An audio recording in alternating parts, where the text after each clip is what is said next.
ஓம் நமோ பகவதே வாசுதேவாய. ஹரே கிருஷ்ணா. ஆன்மீக சிந்தனை துளிகள் நிகழ்ச்சிக்கு பக்தர்களை வரவேற்கிறோம்.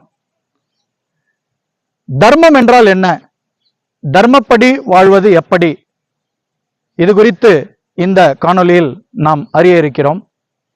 அதாவது தர்மம் என்றால் என்ன, அதர்மம் என்றால் என்ன, இதை எவ்வாறு தெரிந்து கொள்வது, எங்கு அறிந்து கொள்வது.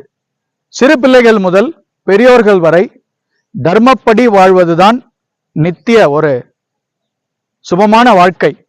அதை எங்கு அறிவது என்றால் சாஸ்திரங்களில் தான் நாம் அதை அறிய முடியும். பகவத்கீதையிலே பகவான் ஒரு ஸ்லோகத்திலே 4ஆம் அத்தியாயம் 7வது ஸ்லோகத்திலே தெளிவாக குறிப்பிட்டுள்ளார்.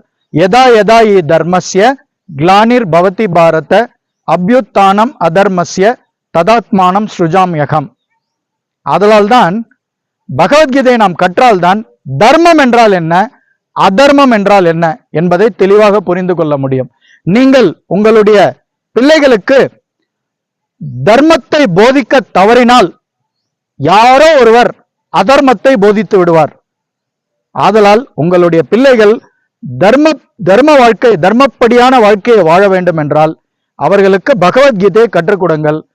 தர்மப்படி வாழ்வது எப்படி என்பதை அவர்கள் தெரிந்து கொண்டு வாழட்டும். ஏனென்றால் தர்மத்துக்கும் அதர்மத்துக்கும் உண்டான வித்தியாசத்தை புரிந்து கொண்டால்தான் அவர்கள் தர்மப்படி வாழ முடியும், தர்மத்தை போதிக்க முடியும். வாருங்கள், பகவத்கீதையை கற்போம். இது போன்ற பல அரிய பொக்கிஷமான விஷயங்களை நாம் அறிந்து கொள்வோம். ஹரே கிருஷ்ணா.